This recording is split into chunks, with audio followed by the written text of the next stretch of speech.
Assalamualaikum warahmatullahi wabarakatuh. Halo teman-teman, perkenalkan nama saya Nasyara dan saya 25 Saya mahasiswa semester 1 program studi bimbingan dan konseling.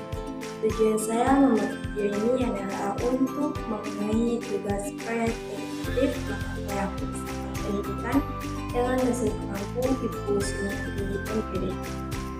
Tema saya adalah harmoni idealisme dan realisme dalam pendidikan. Tema saya adalah harmoni idealisme dan realisme dalam pendidikan. Tujuan pada tema ini adalah untuk mengubah pandangan sempit tentang pendidikan, kemudian menunjukkan pentingnya keseimbangan antara akhirat dan dunia, lalu mengajak melihat pendidikan secara menyeluruh. Paparan kasus di masyarakat berpandangan bahwa sekolah pesantren dianggap terlalu mengekang dan membatasi kebebasan siswa, sedangkan sekolah negeri dianggap lebih bebas dan terlepas dan kehidupan modern. Pandangan ini menyebabkan sebagian siswa merasa rendah diri ketika bersekolah di pesantren, dan sebagian lainnya menganggap pendidikan nilai tidak penting. Padahal, baik pesantren maupun sekolah negeri memiliki tujuan pendidikan yang sama, yaitu membentuk individu yang cerdas, berkarakter, dan mampu menghadapi realitas kehidupan. Latar belakang pendidikan sering dianggap terpisah antara pendidikan agama dan pendidikan umum, sehingga salah satunya kerap dianggap kurang penting. Padahal manusia memiliki tanggung jawab baik terhadap nilai spiritual maupun terhadap realitas kehidupan di dunia. Dalam filsafat pendidikan, idealisme menekankan nilai dan moral, sedangkan realisme menekankan ilmu pengetahuan dan fakta. Peran konselor membantu peserta didik memahami pentingnya keseimbangan antara nilai spiritual dan realitas kehidupan.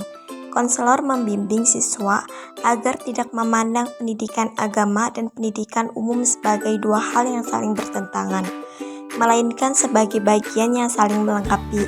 Melalui layanan bimbingan dan konseling, konselor membantu siswa menemukan makna belajar, mengembangkan potensi diri, serta mengambil keputusan pendidikan dan kehidupan secara bijak dengan mempertimbangkan nilai, kemampuan, dan tuntutan realitas. Apa saja aliran-alirannya? Yang pertama, ada prinsip utama aliran idealisme, yaitu realitas bersifat spiritual atau ide, nilai bersifat mutlak dan abadi, pendidikan berorientasi pembentukan karakter, guru sebagai teladan moral, dan serta didik sebagai makhluk sosial. Terus yang kedua, ada prinsip utama aliran realisme, yaitu realitas bersifat objektif dan nyata, pengetahuan bersumber dari fakta dan pengalaman, pendidikan menyesuaikan dengan realitas kehidupan, ilmu pengetahuan dan keterampilan penting, dan peserta didik sebagai makhluk sosial. Kemudian ada analisis kasus aliran idealisme.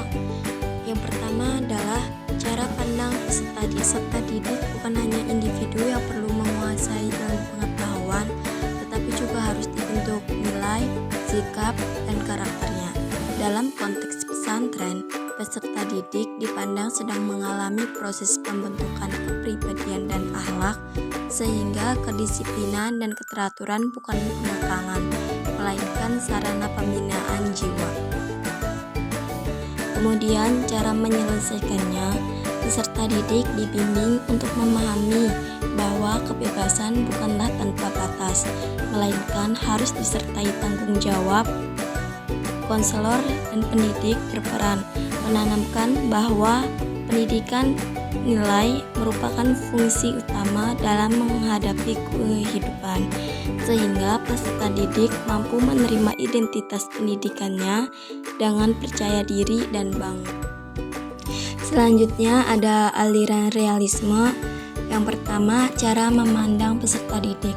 Peserta didik dipersiapkan untuk memahami realitas kehidupan secara objektif dan menyesuaikan diri dengan hukum-hukum alam dan masyarakat. Pendidikan harus membekali siswa dengan pengetahuan faktual dan keterampilan nyata agar mampu bertahan dan berperan dalam kehidupan modern. Cara penyelesaian masalah, peserta didik dibantu memahami manfaat praktis dari pendidikan nilai seperti kedisiplinan, tanggung jawab, dan etos kerja yang dibutuhkan dalam dunia nyata. Pendekatan konseling dilakukan secara rasional dengan mengaitkan pendidikan yang diterima siswa dengan peluang dan tantangan kehidupan sosial serta dunia kerja. Perbandingan keduanya, yang pertama aliran idealisme, yaitu membentuk karakter, nilai, dan kesadaran moral sebagai inti pendidikan. Kemudian kuat dalam membangun kepribadian dan jati diri siswa. Yang kedua ada aliran realisme. Yang pertama menekankan kesiapan peserta didik menghadapi realitas kehidupan secara nyata dan rasional. Yang kedua, realisme unggul dalam memastikan pendidikan tetap relevan dan aplikatif. Implikasi terhadap BK, layanan BK yang relevan. Layanan BK yang relevan, bimbingan pribadi dan sosial, membantu siswa yang merasa rendah diri atau bingung terhadap identitas sekolahnya agar mampu menerima dan menghargai diri sendiri. Bimbingan belajar membantu siswa memahami bahwa pendidikan nilai dan pendidikan akademik sama-sama penting. Sementara itu, pendidikan karir membantu siswa melihat keterkaitan antara pendidikan yang ditempuh dan masa depan dan dunia kerja, baik di pesantren maupun di sekolah negeri. Sikap dan peran konselor. Konselor harus bersikap netral, empatik, dan objektif tanpa memihak pada salah satu sistem pendidikan. Peran konselor adalah sebagai pendamping, fasilitator, dan motivator yang membantu peserta didik menemukan potensi dirinya. Konselor juga berperan menjembatani nilai idealisme dan realisme dengan membantu siswa menyeimbangkan pembentukan karakter dan kesiapan menghadapi realitas kehidupan. Nilai-nilai profesional konselor dalam menjalankan tugasnya. Konselor harus menjunjung tinggi etika profesi, seperti menghargai martabat peserta didik, menjaga kerahasiaan, dan bertanggung jawab terhadap layanan yang diberikan. Konselor juga harus memiliki kompetensi profesional, bersikap terbuka terhadap perbedaan latar belakang pendidikan, serta mampu melakukan refleksi diri agar layanan BK tetap relevan dan berorientasi pada kebutuhan peserta didik. Refleksi diri, saya menyadari bahwa perbedaan antara sekolah negeri dan sekolah pesantren sebenarnya bukanlah soal yang lebih baik, tetapi soal menekankan nilai pendidikan. Sekolah pesantren sering dibilang terlalu mengekang, sedangkan sekolah negeri dianggap lebih bebas dan modern. Namun jika dilihat lebih dalam, keduanya sama-sama berusaha membentuk peserta didik agar mampu menjalani kehidupan dengan baik. Kesimpulan, pendidikan pesantren dan sekolah umum memiliki peran yang sama penting dalam membentuk manusia seutuhnya.